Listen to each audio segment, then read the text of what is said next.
Alright guys, chapter 15, relationships. This is a long one, so I'm going to try to get through it. Here we go.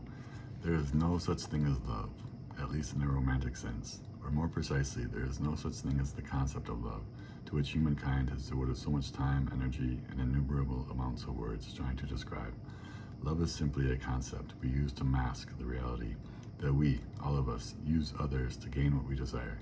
Once we learn that we are able to manipulate the world around us, love is just one more tool we can use to accomplish this personal manipulation. However, it is vital to realize that this section will only deal with love in one's chosen relationships. The love between a mother and child, a boy and his dog, grandparents and their grandchildren, and so many others is an attachment that cannot be explained within these pages, but is something very real and a major force throughout the world. As human beings, we enter into relationships because we want something from another, or at least we perceive another as having something we desire, and we believe we can take it from them in some way. This is true of all relationships, including personal, business, social, and intimate relationships. The way an individual takes what they want actually determines the type of relationships they will develop. Humans are selfish. We do not enter into a relationship to love another, but rather we enter into relationships to give whatever we perceive we might be able to give in order to be able to take whatever we desire from another. This does not mean that love does not exist. Love exists. Love is action. Love is giving to others what they need and taking from others what is needed for oneself. Because of the give and take that is necessary to express and receive love, every loving relationship between two human beings will experience this give and take. Because of this aspect that is inherent in every relationship, there is most often an imbalance that is often present.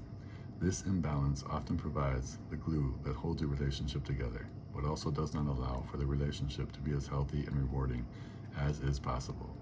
The only possible way to experience a relationship that does not possess this imbalance is to create a relationship between two people who are able to assume full responsibility for their own lives and expect and demand that the others do the same.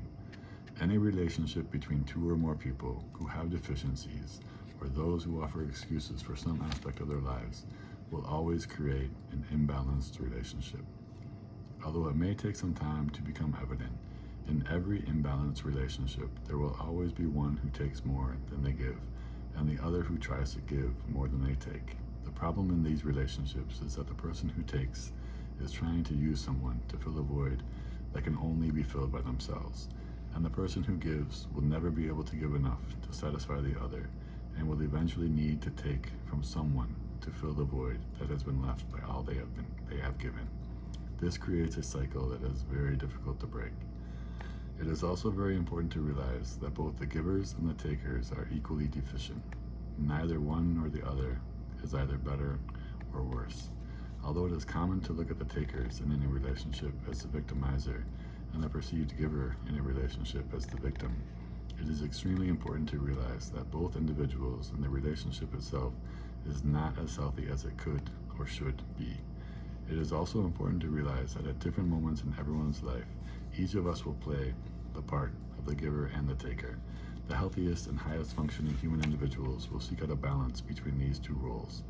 It is also important to note that we, as individuals, are all programmed before we are even able to choose the relationships that we wish to pursue as individuals to act more as takers or givers in a general sense. Many different variables that can range from one's home life to the education one receives to the effects of drugs and alcohol and so many others all influence one's natural tendency to act more as either a giver or taker throughout one's life. Although all of us will act in both roles at different moments in our lives, a dominance of one role over another is neither desirable nor healthy. In society today, there are many reasons why an individual may choose to pursue a serious relationship with another. Psychologically, however, the varied reasons can be categorized into 4 different human thought processes. First, an individual may judge themselves to be at a point in their lives where they have successfully grown into a competent and functioning adult, and they are ready to accept the added responsibility of a life shared with another. They wish to share or give what a developed sense of responsibility has allowed them to create, and are hoping to take the added benefits another individual with a developed sense of responsibility will be able to offer. The most highly functioning relationships occur between two individuals who have both developed a personal ability to accept responsibility for their own lives. An individual with a fully developed sense of responsibility does not need anything from another. The desire of such an individual is to share the experience of life, which includes a healthy give and take with another. Second, a person may judge themselves to never be able to become a completely competent, functioning, and self-sufficient adult on their own, and so they seek out someone that they perceive has the abilities to cover their deficiencies. This person is someone who wishes to take from the person with whom they enter into a relationship what they perceive themselves to be lacking. This person will actively seek out a giver whom they perceive has the characteristics and attributes that can fill the perceived void they experience. Unfortunately, or perhaps luckily, depending on if you are a taker or not, there are plenty of givers seeking out a partner to take care of.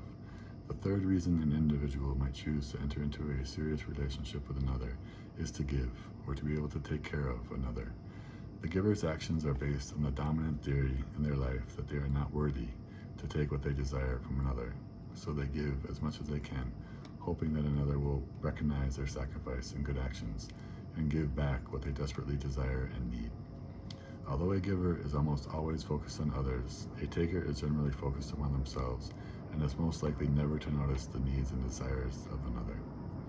Although the characteristics of the giver are most often perceived positively within society, they can be very destructive and harmful to not only the individual giver, but also to the people who are being taken care of. Furthermore, it can also be very harmful and destructive to other relationships that may not be as intimate. Although the giver has a strong inner desire to take care of others, all humans possess and will reach their own breaking point, if pushed far enough to the extreme. Often, the giver will take themselves past this point without taking what is needed, and the repercussions for this self-destructive sacrifice not only hurt themselves, but often is very harmful and hurtful for the person whom they are taking care of and the other relationships this person is trying to foster. Fourth, a person may choose to enter into a relationship based not on self-judgment at all, but rather on the inability to continue to deflect the omnipresent pressure from society to find a partner and live happily ever after. Unfortunately, this fourth option can be executed without any self-contemplation or recognition at all. This person is also looking to take a strength they don't possess, simply because they lack the personal fortitude to resist the outside pressures of a society that makes them do something against their will. Lastly, it is important to realize that we judge ourselves continuously, whether it is registered within one's conscious or not. Every human being is making a judgment of themselves every moment they are alive, and their brain is capable of functioning within this capacity. In society today, not only in America, but throughout the world, there is a rising frequency of divorce. This should not cause any surprise if one is to look at the skills and abilities it takes to create a successful and fulfilling relationship, much less a marriage, and compare this to the amount of people who actually possess the skills and abilities to assume responsibility for their own lives. Although it is necessary to propose a definition of a successful and fulfilling marriage to continue this discussion, there is no desire to try and defend this definition as the only or ultimate definition. For the purpose of this discussion, a successful and fulfilling marriage between two individuals will be considered a union where each individual is generally, even though it will prove impossible, to be wholly content with both themselves and their partner, and in which both individuals feel their lives are improved by this union with another. If one is able to accept this definition of a successful, fulfilling marriage between two individuals, then it follows that both individuals must be at the highest functioning level of human consciousness, with the ability to not only assume responsibility for their own individual thoughts and actions, but also able to accept responsibility for the life they are creating together.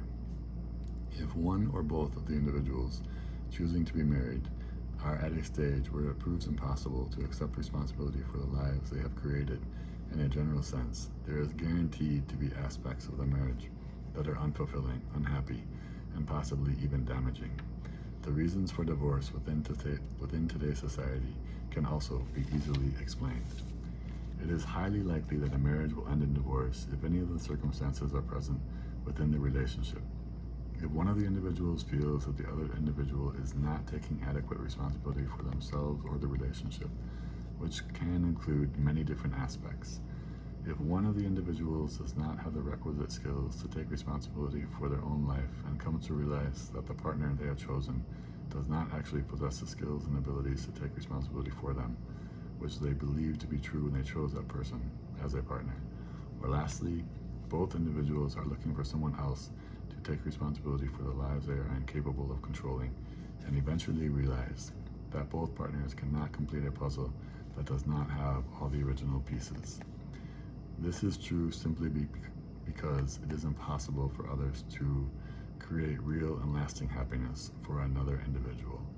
Although happiness and positive feelings can be created by others for temporary amounts of time, they cannot and will not last. True happiness and contentment must be created by the individual. If a person is not yet self-actualized and able, again in a very general sense, to take responsibility for their own lives, it follows that this individual will look to others to achieve that for which they are searching. However, the problem is that another cannot do the work that is necessary to be done by oneself. It is impossible for an individual to take responsibility for another's actions. Although many marriages and relationships try to accomplish this feat, in the end, it will always prove futile. I am responsible for me. You are responsible for you. No matter how hard I try or how close I perceive myself to be to you, it is impossible for me to take responsibility for your thoughts and actions. This is the simplest reason for all unsatisfactory relationships and ultimately explains the continuing rise in divorces throughout the world. All of the strength, money, power, sex, kindness, compassion, drugs, adventure, or whatever other reasons we use to decide when choosing our partners may cover our inadequacies for a period of time. Eventually, it will prove impossible for one to accept responsibility for another. If we rely on another to create the life for which we are responsible, it is inevitable that the other person will make choices and take actions with which we don't agree. If this happens enough, we begin to believe that it is the other person whom we dislike, when in reality it is ourselves and our own ability to create the lives we want that truly creates our personal dissatisfaction. A successful marriage or relationship depends on personal satisfaction, and personal satisfaction depends on the ability to create and nurture the life you want, in concordance and separate from the person whom you choose to be your partner. All right, that's it. If you made it this long, man, thank you. You're the best. Take care. Do some good things. God bless, guys. See you in the next one.